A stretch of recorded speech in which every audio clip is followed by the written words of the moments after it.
Hello ladies and gentlemen, and welcome back to my channel for a very special video because today I'm in China and I'm joined by the amazing Johnny from Queen Studios and INART. We're going to be doing an office tour today. Johnny, thank you so much for allowing Ryan and I the privilege of walking through the office and seeing, I'm sure, all kinds of sights that has never been witnessed by other people here on YouTube. There's going to be some new stuff, some unreleased stuff, and also we'll be chatting to Viper, which I'm really excited about. Yeah, so right now we are stood in the entrance to the Queen Studios and in our office. And every day we walk through here and we're greeted by these lovely Iron Man armors, all life size, 1-to-1. And usually we walk through here, past the gallery and into our different workstations, which we'll show you very shortly. We have an artist station, we've got the area for general marketing and all sales and everything like that. So today, hopefully we can show you around and also have that interview with Viper. So this is a first. I don't think we've done this for international collectors. So this is the first time. We've done it before for the domestic market, and hopefully you'll learn a lot about our company as we take you around. Well, I'm most excited to see where you guys work, what you do here. Is it just office-based stuff? Is it making prototypes? Is it painting? And we're going to be diving deeper into all of that as we walk through the office. But let me just say, you all are about to see this. This view from where I'm standing right now at the front of the office is absolutely incredible. And we may as well get started walking through the office, Johnny, and checking out all this fantastic stuff you have on display. Okay, let's go. This is the grand entryway, Johnny. This is the main display, if you will. A lot of DC here and a lot of different scales at play. Yeah, so as we walk in through the office, so we have the Iron Man on our side. And then what we've done here is we've designed a large space just to showcase some of our works. And to be honest, it's one of the best things about working in a statue company and a figure company is you get to come through and see all of the things that we make. We've got the 6-scale Catwoman in this gorgeous display box, by the way, with its own lighting. But then right next to it, we have this absolutely massive 3rd-scale version of the Batpod. Seriously, this thing is enormous, and it's very, very impressive. Rooted hair on Catwoman, likeness is incredible. The detail, these look like rubber tires. I believe they are rubber tires. They feel like it. This thing is crazy, Johnny. So this is from the 2019 Joker. Details are important, and we've tried to keep that as a core concept for our company. So not only are we doing 1.3 in detail, we're going to focus on 1.6 in more detail as well, which we'll see more events, and when you get to see more of our figures up close, that's what we really want to achieve. And there's some stuff that we'll be looking at today, such as the bathroom scene Joker in 3rd scale that actually hasn't gone up for pre-order. We don't know if that's going to happen at some point, but seeing the prototype here, I saw this in Vegas. It was very impressive there. It's equally as so here. The rooted hair looks incredible. Closed eyes on a Joaquin Phoenix Joker statue. You don't see that very often. And the pose is super dynamic. And in the future, we're going to be able to do something similar with our 6-scale figures. So that is something that we'll be able to reveal. And this is one of the characters that we absolutely love. Joaquin Phoenix Joker, iconic at this point. Dancing scene on the steps, bathroom scene. Love to see it in 6-scale. Super excited to hear that that's potentially going to happen. We'll have to wait and see. And then on this side, again, this is another debut at Wonder Festival. We've never actually sold this piece, but this is Neo, of course. And as many collectors know, we do have the license for the Matrix. So 1.6 is also a possibility, statues maybe in the future.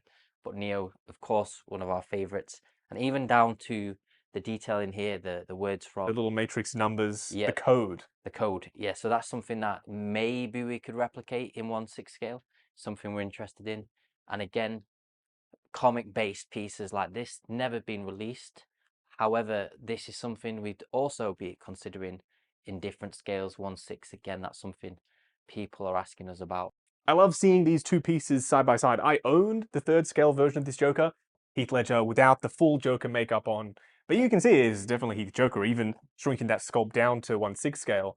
Detail is incredible. But yeah, I think that's the key, is that when you see it with the makeup, it's one thing.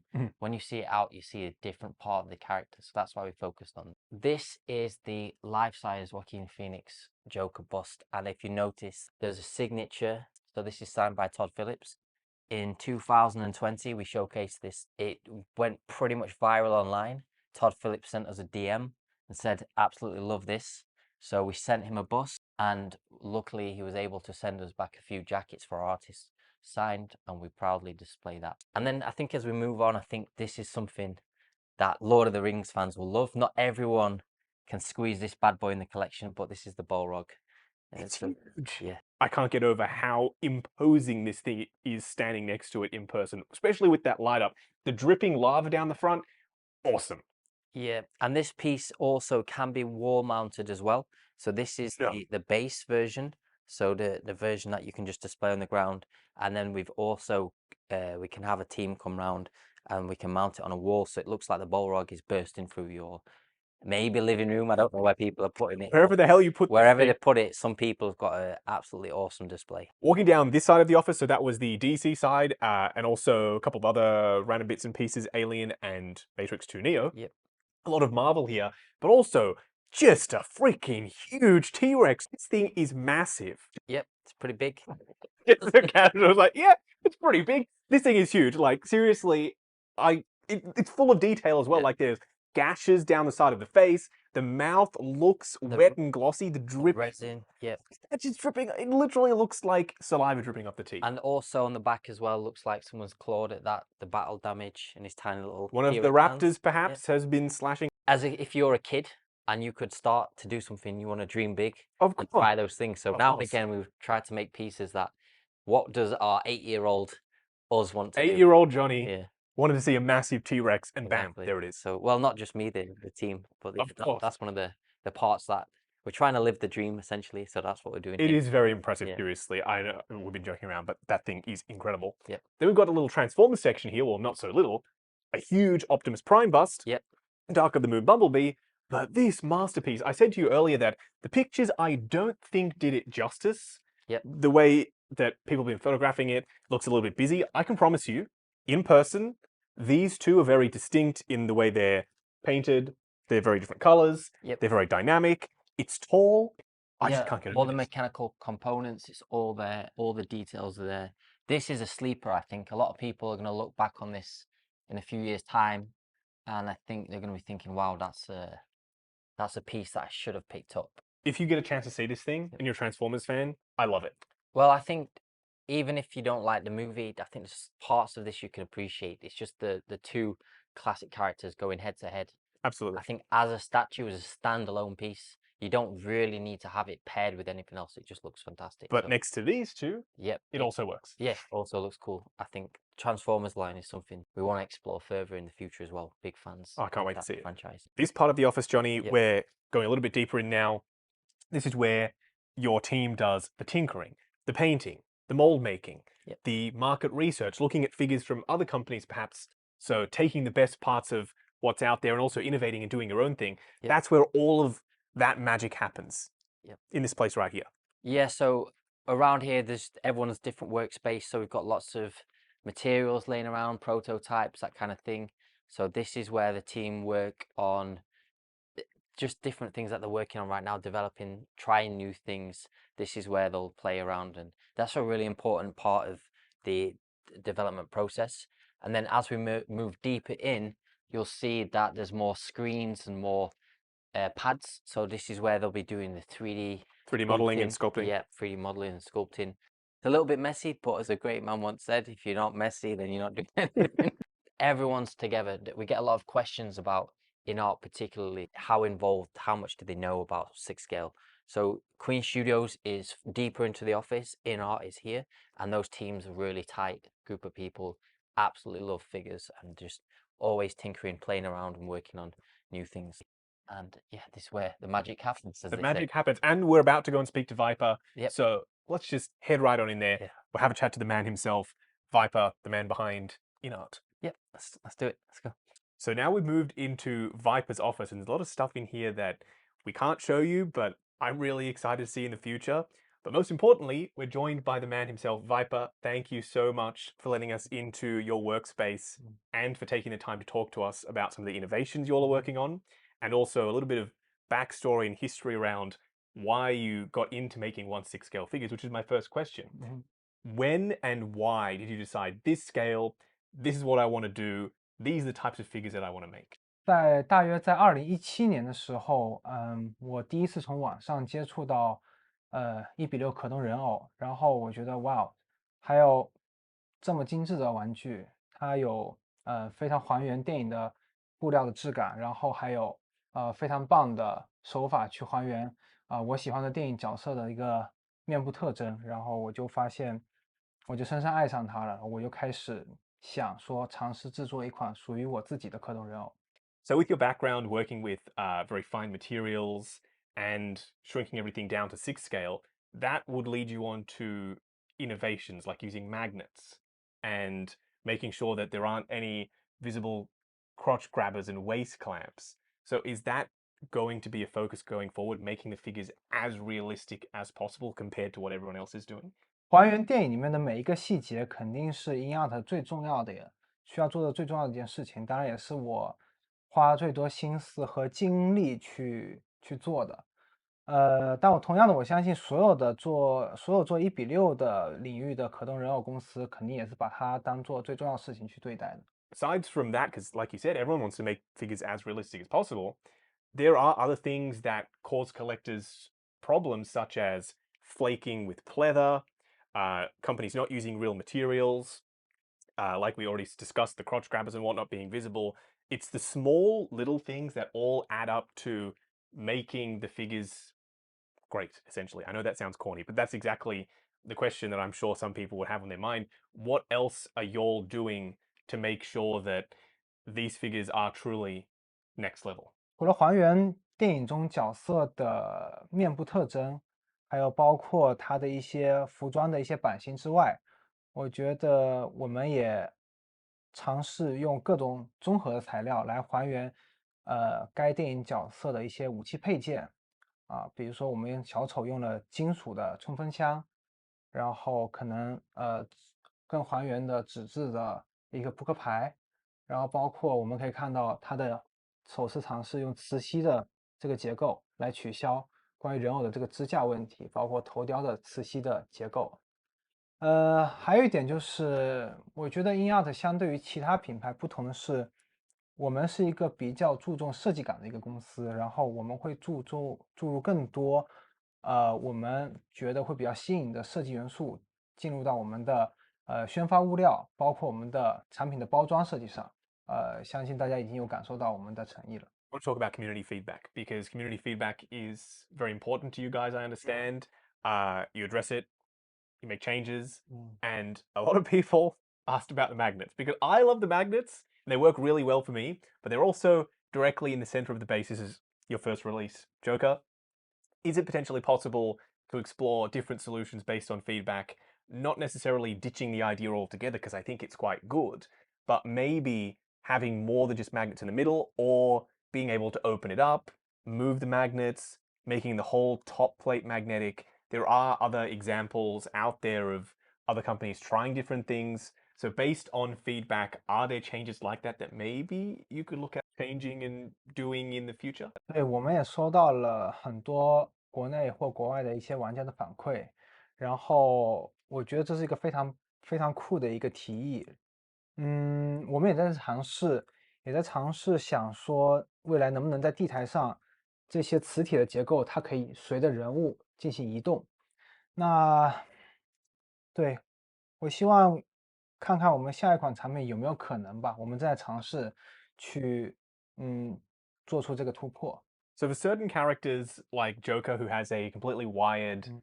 coat, but then others who don't have wires, like Gandalf, is there a design process, a thought process behind which characters will get wires, which won't, and how do you decide when it's necessary versus when it isn't to add wires to certain figures' outfits? 我觉得关于甘道夫这款产品，它的重点我是聚焦于它的上半身，也就是它的头部这一块。然后从我对电影的了解，我认为甘道夫的服装可能并不太需要用这个铁丝来制造一个飘逸的造型，所以我们并没有在甘道夫的服装上面采用铁丝的这个材质。对，但像 Superman 超人，我们就会有采用披风上会采用铁丝，然后让它制造出一种飘逸的质感。我会根据我们团队对不同角色的理解，然后选择是否增加这样或那样的材料。I think in a perfect world, like the Superman example, how you have drape cape and wired cape, I love that. Because a lot of people out there, if the figure just comes with wires and they want to not have wires, then they have to go and get a custom cape. So having both options like that is the perfect solution going forward, especially for characters with very dynamic capes who can fly like Superman. Brilliant. So we have discussed a lot of the common questions that people have. Viper, thank you so much for chatting to me in terms of wires, when to use them, when not to, magnets in the base, how to maybe move them around a little bit, make them more dynamic versus just having them in one place. But the question that I'm most excited to ask, and I'm sure that people watching will be interested to hear the answer to, is lines. How important are collections, series of figures, such as if you're doing a Joker, then obviously you're going to want to do a Dark Knight Batman as well to pair them up, because collectors, as we all know, they want to have the line, the full series, the full collection from that specific property represented, and ideally from the same company so that they match, the styles work really well together, so they have matching bases and everything. Are lines, collections of figures going to be a focus, or is this going to be mostly one-off? Because we have heard a bit of both from INART. 对，其实从英澳成立到现在，我们一共开启了，比方说像 TTK，比方说像指环王，然后还有 BVS 这几个系列，当然还有哈利波特。未来我们可能会有更多这样的系列。那其实我们也收到很多玩家的反馈，然后我们也认真的去读了每一个玩家的留言。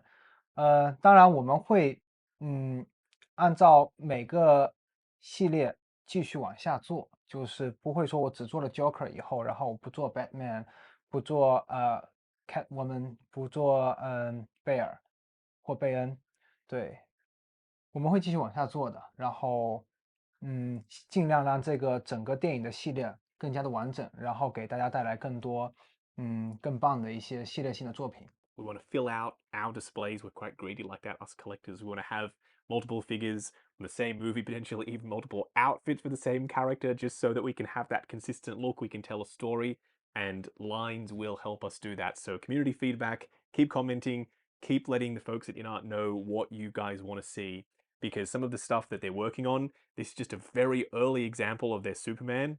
But even in this state, it's quite impressive. The screen printing on the outfit is sharp as hell. The proper chrome body and some of the innovations that were put into this that other companies just aren't doing. But Viper, thank you so much for letting us come in, have a look at stuff behind the scenes, and giving us this unprecedented level of access to what you guys do here at INART and Queen Studios. 我也很高兴今天你能来到中国，然后能来到我们公司，然后我们有次这么非常有建设性的对话。我也很高兴有很多海外的粉丝能关注到 INART，能喜欢 INART。当然我们也希望未来我们能获得海外的版权，然后能跟更多的海外的粉丝有更多的交流，然后非常高兴今天能认识 Justin。Thank you. Johnny, walking through this office, being able to see what you have been working on, meeting Viper, it was an incredible experience. I can't thank you enough for allowing us to be able to come into the office and walk through like we have. I'm hoping that going forward, Queen Studios and INART can continue to listen to the feedback from the community and also allow collectors in for looks like this, because other companies just don't do it. So once again, thank you so much, sir, for allowing me to do this. And I can't wait to see what Queen and INART are working on next. But that's about it for this video. If you have any questions for Johnny, the team at INART and Queen, down in the comments below. Like, comment, and subscribe, and we'll catch you in the next video.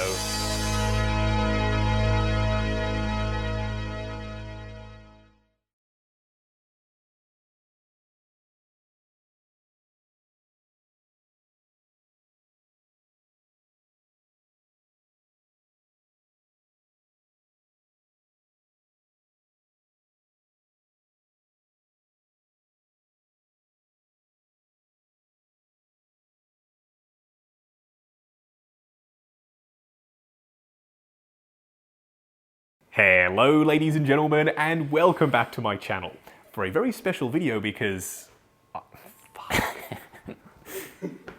that is a first on YouTube. I don't think you all have had anyone fuck me. Alright, guys. Okay. It's a little bit messy, but as a great man once said, if you're not messy, then you're not doing anything. So